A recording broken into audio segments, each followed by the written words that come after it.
Selamat datang di channel Alfie Channel. Pada kesempatan sore yang cerah ini, saya akan menyampaikan sebuah materi yang berkaitan atau yang mengandung nilai edukasi. Pada sore hari ini saya akan memberikan materi yang berkaitan dengan materi ajar SMP. Pada kesempatan ini saya akan mengupas atau mengambil materi yang berkaitan dengan puisi. Jadi judul materi saya sore ini menulis puisi yang benar. Mungkin di antara kalian banyak sekali yang sudah memahami atau bahkan sudah mahir dalam menulis sebuah puisi. Harusnya kita bagaimana cara menulis puisi yang benar. Saya akan menyampaikan beberapa hal seperti berikut ini.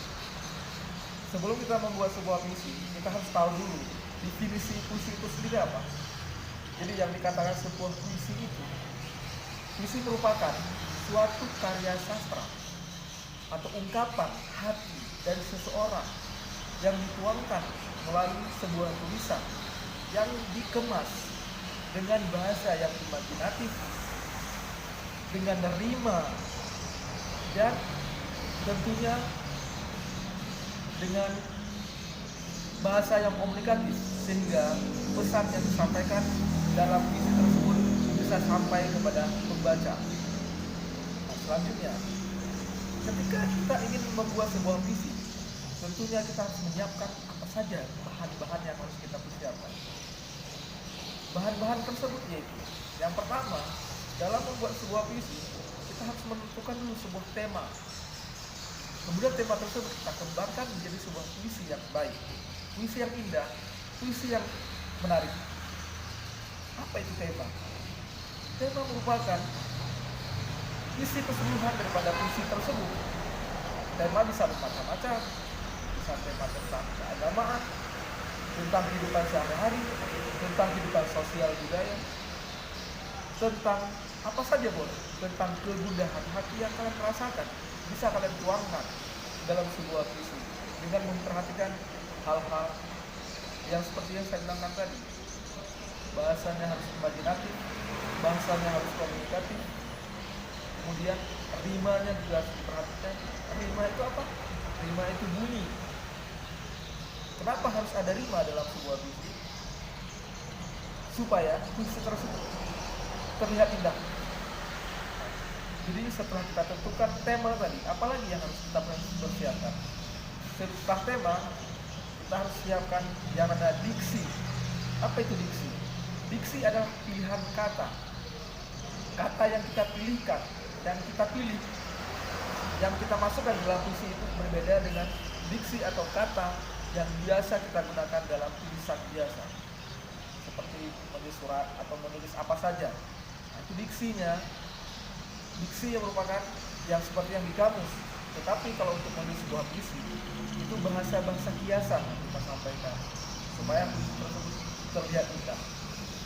Setelah diksi tadi, apalagi yang harus kita siapkan? Yaitu rima. Rima itu bunyi, pengulangan kata. Bunyi di kalimat yang pertama, kita ulang di kalimat yang kedua, sehingga puisi tersebut menjadi indah. Setelah kita persiapkan semuanya, barulah kita membuat puisi tersebut menjadi sebuah karya. Jadi setelah diksi yang kita persiapkan atau pilihan kata tadi, ada unsur lagi yang harus kita tambah, atau ada barang lagi atau bahan lagi yang kita kemas, yang kita persiapkan sehingga menjadi satu kesatuan puisi yang baik dan benar, yaitu majaz. Apa yang disebut dengan majaz? Majaz merupakan gaya bahasa yang digunakan dalam puisi untuk menambah nilai rasa. Rasa apa saja? Misalnya kita membuat puisi yang bertemakan keagamaan. Jadi setelah diksi yang kita gunakan, misalnya kita menggunakan kata sang pencipta. Jadi dalam membuat kalimat tersebut kita harus menambah nilai rasanya sehingga orang yang membaca kesannya itu lebih nyampe, lebih sampai. Itu disebut dengan majaz. Berbeda dengan tulisan biasa. Tanpa majaz pun yang penting bahasanya sudah komunikatif cukup. Tapi kalau dalam puisi ada banyak hal yang harus kita perhatikan. Selain tema tadi, diksi, rima, majaz. Kemudian Setelah kita persiapkan itu semua, baru kita kemas dalam sebuah karya. Tapi tidak sebelum kita mengemas sebuah karya menjadi puisi tersebut, kita juga harus mengetahui puisi itu dibagi menjadi dua jenis. Ciri-cirinya apa saja? Yang pertama disebut dengan puisi lama. Kemudian yang kedua puisi baru. Kemudian perbedaan puisi lama dan puisi baru terletak pada puisi lama tidak dikenal nama pengarang, penyampaiannya dari mulut dari saat yang satu ke mulut yang lain. Sementara puisi baru itu sudah mengenal nama pengarang. Jadi kalau kita membaca puisi baru ataupun kita membuat puisi baru, kita jangan lupa menulis nama pengarangnya. Contohnya misalnya kita sering sekali atau tidak asing lagi bagi kita tentang puisi yang sangat familiar yang berjudul Aku. Itu merupakan salah satu contoh puisi baru. Setelah kita membaca judul, kita harus menyebutkan nama si pengarangnya. Aku, karya Khairil Anwar, harus kita sebut. Itu puisi baru. Sementara puisi lama yang dikemas berupa pantun dan syair dan masih banyak lagi, itu tidak perlu kita sebut nama pengarangnya, karena itu merupakan bahasa sehari-hari yang digunakan dari orang kita dulu. Jadi kalau kita mau sebut nama pengarangnya, kita tidak tahu siapa yang mencetus pertamanya, karena itu sudah merupakan bahasa sehari-hari. Seperti bahasa yang kita gunakan sekarang ini, itu tidak ada nama pengarangnya, itu keluar dari mulut kita sendiri. Bahasa komunikasi sehari-hari, jadi tanpa harus menyebut nama pengarangnya. Nah, kemudian di mana lagi letak perbedaannya? Letak antara perbedaan puisi lama dan puisi baru. Contohnya, kalau puisi lama saya ambil salah satu contohnya adalah pantun. Saya bandingkan dengan puisi baru yang saya ambil dari berbentuk prosa. Kalau pantun itu bedanya dengan prosa. Kalau prosa bebas dengan memperhatikan hal-hal yang saya sebutkan tadi di awal, dengan adanya diksi yang berbeda dari tulisan biasa, dengan adanya rima, dengan adanya majas, tetapi bahasa penulisannya itu bebas, tanpa harus terikat dengan baris, tanpa harus terikat dengan baik. Sementara dalam pantun atau disebut dengan puisi lama, dia terikat dengan bait, terikat dengan baris. Satu bait mesti terdiri dari 4 baris, tidak boleh lebih, tidak boleh kurang. Kalau prosa atau puisi baru, dia bebas, mau satu bait itu 10 baris, mau satu bait itu 20 baris, terserah. Yang pertama, yang terpenting harus mempunyai unsur-unsur yang tadi saya sebutkan di awal. Ada tema, ada rima, ada diksi, ada majas. Kalau puisi lama, dia terikat, satu bait tidak boleh lebih dari 4 baris. Kemudian baris pertama dan kedua merupakan sampiran. Baris ketiga dan keempat merupakan isi atau pesan yang disampaikan dalam puisi tersebut atau pantun tersebut kepada pendengar atau si pembaca. Biasanya pantun itu bertemakan tentang kasih sayang seorang ibu kepada anaknya atau nasihat ibu kepada anaknya, tentang keagamaan. Jadi orang-orang zaman dahulu kalau menasihati anaknya itu berupa pantun, berupa syair. Tidak seperti bahasa sekarang, bebas. Kalau dulu menasihati anaknya tentang jangan nakal, jangan bandel, nah itu dengan menggunakan bahasa pantun.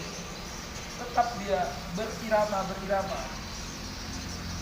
Satu bait tidak boleh dari 4 baris, nah itu pantun. Nah, terlepas dari itu, kita kembali lagi ke puisi baru. Puisi baru merupakan prosa yang penulisannya bebas. Mau berapa baris dalam satu bait itu bebas, terserah. Yang penting ada diksinya sudah benar, kemudian ada rimanya, kemudian ada majasnya. Jadi materi sore hari ini mungkin cukup di sini dulu. Jadi sebagai contoh, mungkin dari tadi saya sudah memberikan tentang materinya, bagaimana cara membuat puisi yang baik. Sekarang saya akan mencontohkan membacakan sebuah puisi baru yang saya tulis sendiri atau hasil karya saya sendiri. Jadi kebetulan puisi ini saya bertemakan tentang keagamaan. Baik, ini merupakan puisi salah satu karya saya yang berjudul Sajadah Jingga, karya saya sendiri. Wajah melusuh termakan usia yang tak lagi belia. Kusematkan engkau di gantungan rel yang ada di sudut kamar mungilku, yang hanya berdinding papan. Tak ada aroma, tak ada wangian di sana.